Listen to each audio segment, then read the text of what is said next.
Hey guys, welcome to the Mako Performance Podcast, where we talk about how to train smarter, work harder, and perform better. This episode is all about why we believe everyone, no matter what age of population, should be trained as if they are athletes. Now, that obviously has a lot of nuance to it, but that's what we want to get into. So what we mean by training everybody as athletes is we want to look at things from the perspective of what does it take to be a good athlete, right? It takes power, speed, strength, coordination, athleticism, and these things decline in everyone's life. And no matter what level you are, if you're treated like an athlete, we can bring those things up. Yeah, and I think the other thing that he didn't mention is just, if you look at the best athletes and how they've gotten there, it's that they've created a really process-driven training, a way of training that allows them to build consistency over a long period of time to reach those high levels of performance. Yeah, so let's look at this from two different ways. So we choose to train people, but there's training and there's exercise, right? So exercise, for the most part, is just something that you do to get your heart rate up, break a sweat, burn calories, essentially. And a lot of people might even come in with that being their goal. It's like, hey, that's my goal. I just want to come in. I want to burn calories. I want to sweat. I want to breathe hard. And that's it. But the one thing that creates is, where is the end goal? Or where is the actual target? When is that enough, right? When are you like, oh, wow, well, I've hit my sweat today. Like, okay, cool. Can you do that for 10 years to 20 years, 30 years? Can you just come in and break a sweat? Some people can, but for the most part, we see a lot of people fall off if their goal is just to, it's like boot camp, in a way. Like we have our Mako Attack, which essentially is kind of like that, but that's usually just to get people in the door. We want people to come in, see that it's about working out, but then we want to start creating some actual athletic goals, whether that means competition or not, or it's putting on 5 pounds or 10 pounds on your back squat. We want you to start learning and treating yourself as athletes, and that's why we call our members athletes, okay? So Aaron, let's go ahead and talk about, this goal-driven training. And how has it become? How's that more sustainable versus the other one? Yeah, I think it gives you, when we talk a lot about like, hey guys, we're starting a new block of training. This is what our goals are. It gives you a target to work towards. It's just like, hey, you need to have something that you're working towards. So for us, like, we help define that a lot of the times, but it does kind of give you a path and what you're working towards, and it's not just aimlessly, hey, I'm going to do X today because I feel like it. There's a rhyme and a reason for it. There's a certain attribute that we're trying to develop, and looking at that and then looking at the progress you've made is going to keep you hungry to keep coming back and doing it again and again and again. Yeah, in our blocks of training, 8 to 12 weeks, like in this block specifically, we are going to be looking at some power development through, speed, pulling, and plyometrics. And somebody might be in there just trying to get more, just get their sweat on. Well, the cool thing is at the end of this 12 weeks, as long as they're logging and tracking their progress, they will have accomplished what they were going to do, but they also will be able to clean more weight. And that's what we want to see, is you guys being able to clean more, because we know that, we can have this measurable of like, hey, we can measure where your deadlift is now, or whatever your back squat is now. And we see that that's getting better. That's moving us in the line of being a better athlete. Okay. And being a better athlete, when we look at like, you look at the population of people in general, typically your athletes are the most healthy, the less likely to get sick. They're the furthest away from,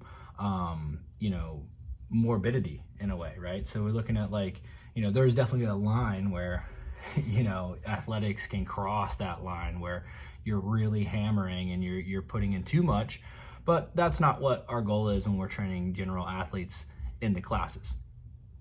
Yeah, that's kind of getting into this kind of health and wellness continuum, guys.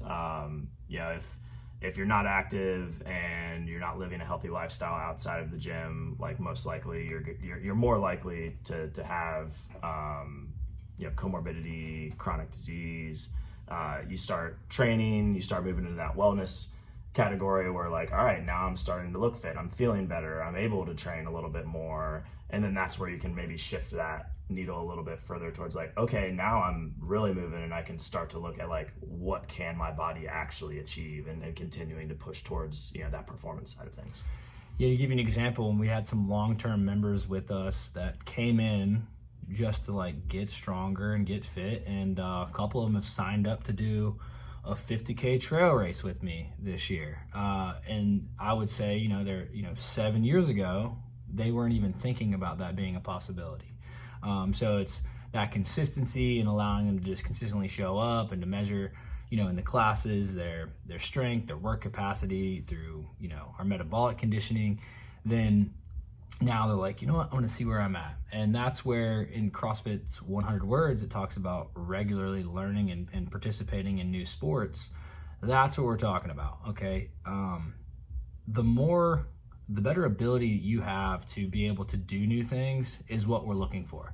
Now, we don't suggest you actually go and jump in full force into athletic endeavors, though, without some ramping up to it. I mean, how many times have we seen athletes that are, they used to be college soccer players for one, right? And then they're like, oh, I'm going to jump into all these pickup games, and then they roll their ankle or something. Yeah, like literally, guys, that's me. He's pointing at me. He might not be directly, but he is. Back, go back 10 years. I had a couple severe injuries that ended my professional playing career, and I'd taken a few years off of training and was like finally getting back to healthy. Wasn't really training at the time, and was like, I'm just gonna jump back into playing. And thought about maybe making a run to try to play again. And even just playing like small pickup games, it was like tweaked a hamstring, blew my ankle out again, and then got further set back. So you have to understand the demands of the sport that you're going to go into and kind of ramp up to it, like you said. But if you're training consistently and you're building that general physical preparedness for any physical task, it's more likely that you're going to be prepared to just like, hey, on a drop of a dime, like, hey, we're going to play pickup today. You want to come with? And you'll be more able to do that, and obviously you'll probably have a little bit more fun with it if you're not just like sucking wind and dying on the court with everybody. Right. Yeah. I've made the mistake too. A couple years ago, I jumped back into like rolling, and I was a wrestler for a long time. I went into some jiu-jitsu, and I dove in too hard, and then I tweaked my hip or my knee again. So now that's not saying that you can't do those things, but when we look at it, like you said, we look at the way we program for athletes, it's almost like an off-season preparatory block for everyone. So we're thinking about building up your base of GPP, through plyometrics, through dynamic effort, pulling and speed work, and max effort strength, and then pushing different energy systems to build up your engine to be as broad as it can be.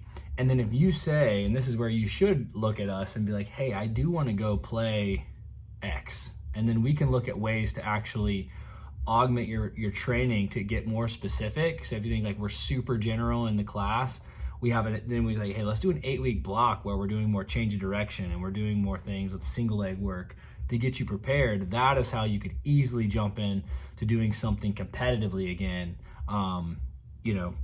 If you're someone who's like, basically aging out, right? Where you're like, you're going to late 20s, 30s, have a kids and family, like all those things start adding up, you just got to be a little smart about it.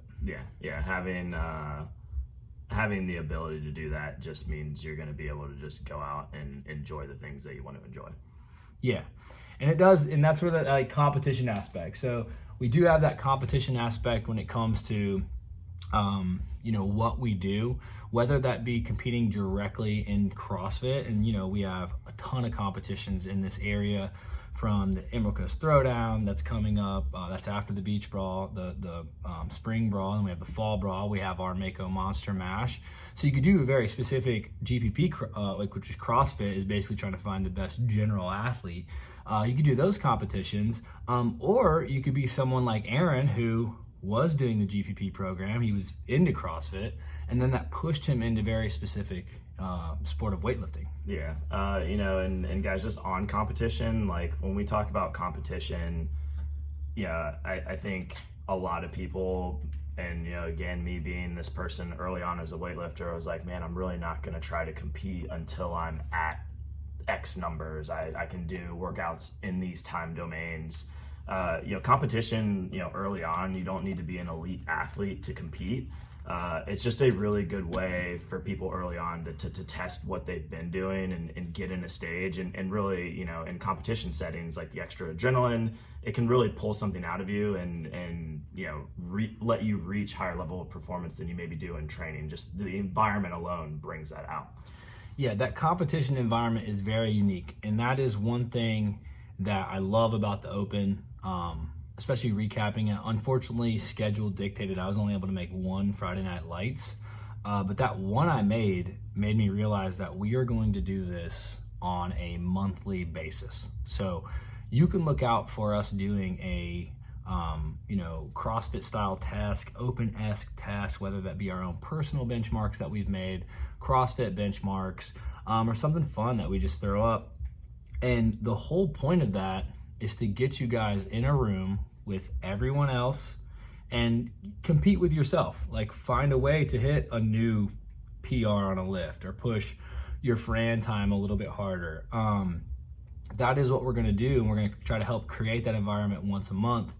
And hopefully those of you guys that are kind of on the fence and kind of haven't really felt like it, and you've been pushing this exercise component of it, do learn the competition aspect of it as well.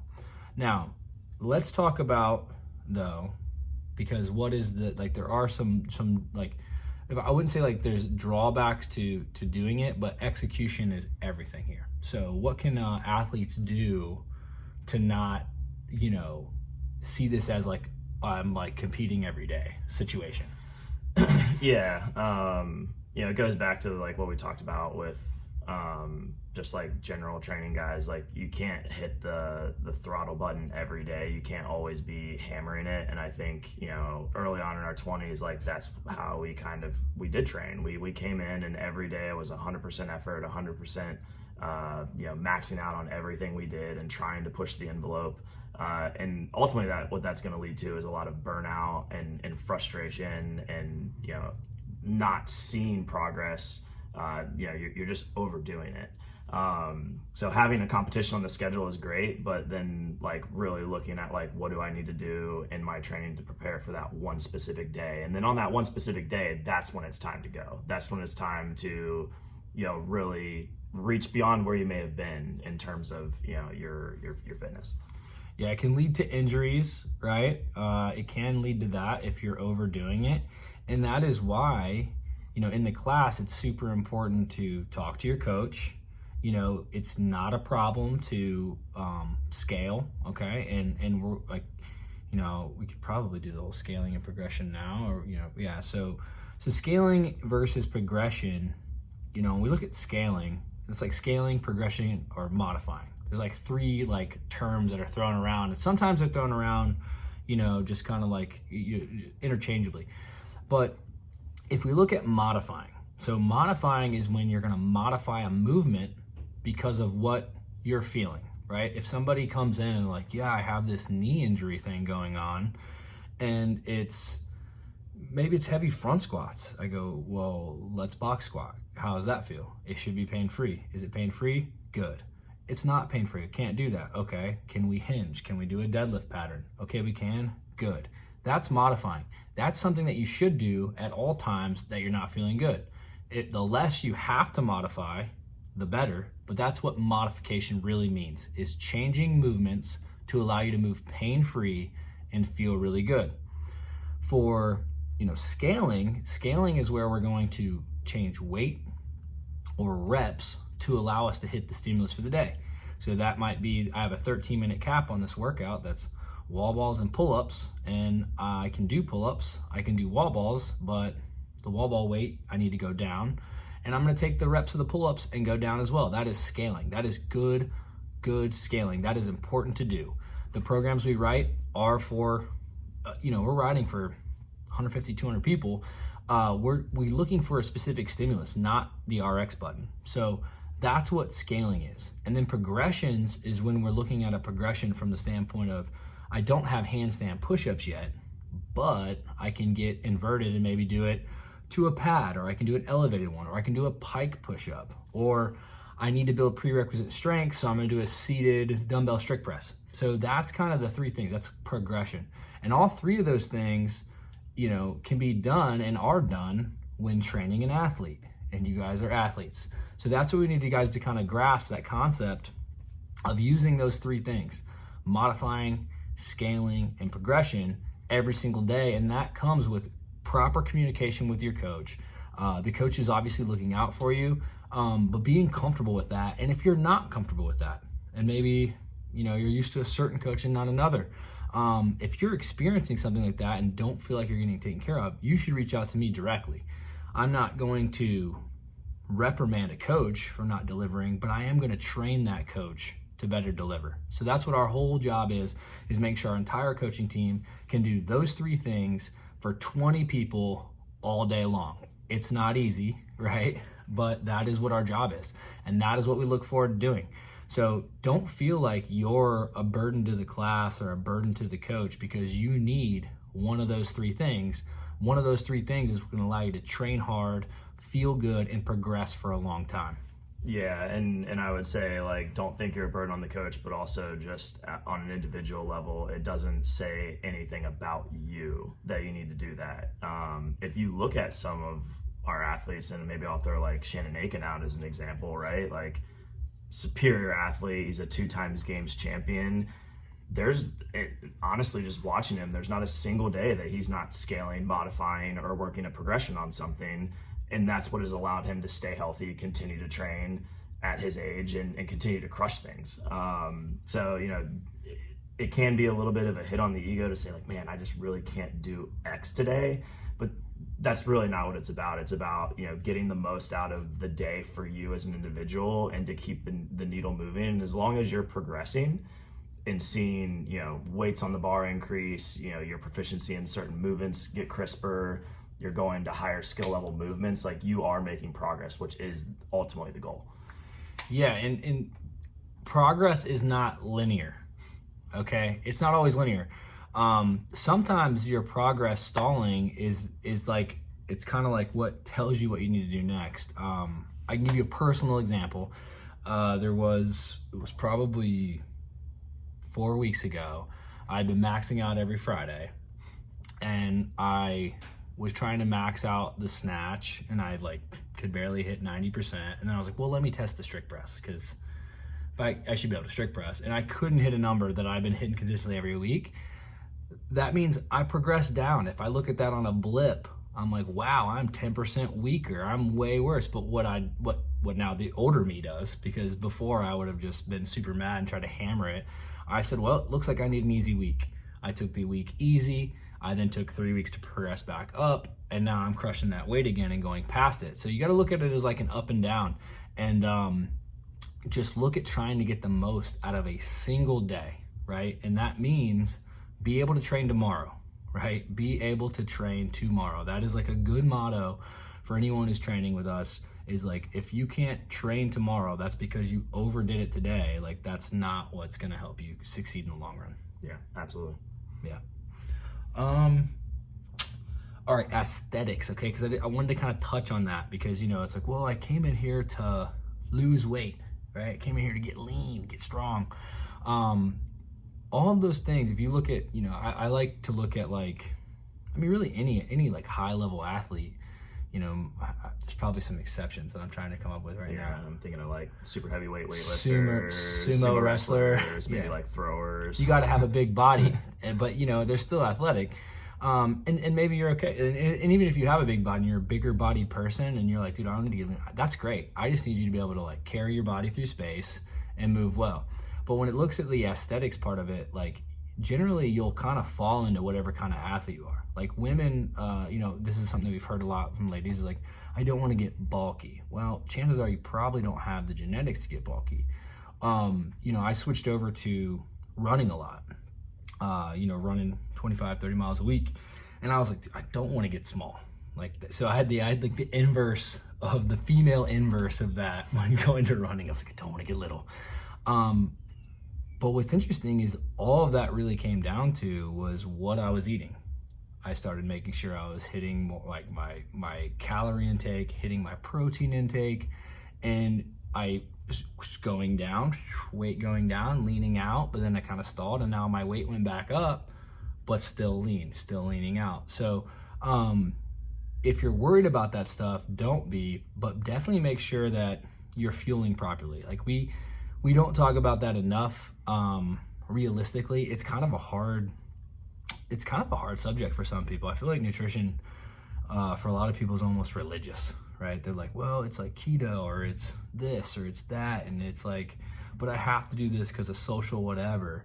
And I'm telling you, you can do it, but you do have to have like some sort of parameters and some sort of discipline to kind of like fall in between. Yeah. And nutrition is going to be specific to every individual and ultimately like what their goals are. Right. So I mean, that is such a nuanced topic. Like if you guys really do want to talk about that, like it is really going to be like scheduling something with most likely Brandon or Gretchen to go over like what your specific goals are, so they can kind of help guide you there.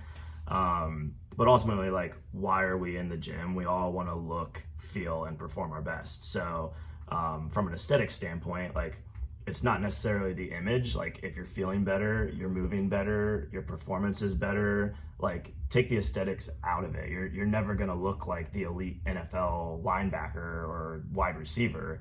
But, if you're doing the little things, like, you can move closer towards that. Yeah, consistency. You consistently eat. Mostly, if you stick around to the perimeter, you're eating mostly real whole foods. That means that's called the same thing now as it was when it was living, right? For the most part, right? It's like, that's beef, that's chicken, that's pork, that's broccoli, that's a potato, that's rice, that's oats, right? Like those things are all right. But once you start getting into like, eating the, just the more processed things, and I'm totally cool with bread. And if you guys get a chance to eat that sourdough bread, that fuels me every day. But there's no real reason to like totally shun any of these foods, because I'll still eat some of that stuff. But majority of your calorie intake should be from foods that are easy to name, single ingredient foods. You can spice things up however you want, but if you can get your protein from healthy sources, you vegans out there, that one's kind of tricky. I've never really pushed into it, so I won't really speak on how you can do it. But if you do need someone, I do know people that are pretty high functioning vegans, and like they perform really well.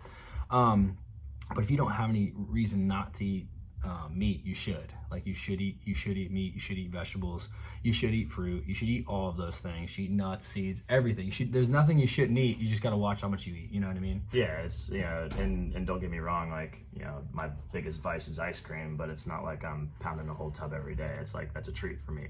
And I save those things for like the special occasion or the times where I really just feel like I need to splurge a little bit. Yeah. So treat yourself like an athlete, right? So treat yourself like an athlete. Rest like an athlete. Learn to sleep. Learn to feel like you're getting sick and know how to just take it easy, right? Like, that's what it is. Like, perform, or like treat yourself like you have something coming up. That's really important.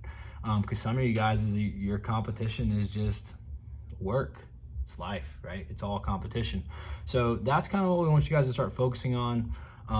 I don't have anything else on the subject, do you? No, I think that pretty much covers it. Yeah, guys. So if you guys have any questions directly related to this stuff and how it pertains to you, if you're really struggling, right? You're struggling to find consistency. You're struggling to find, what you are as an athlete, as far as what we're describing, then please don't hesitate to reach out to us. If I see you in the gym, love to talk to you. You can also email me at brandon@makeacrossfit.com, or you can find me on Instagram at Brandon_Massey. Yeah, the easiest place to get a hold of me, guys, is on Instagram at adenny19. All right, guys. We'll see you in the next one.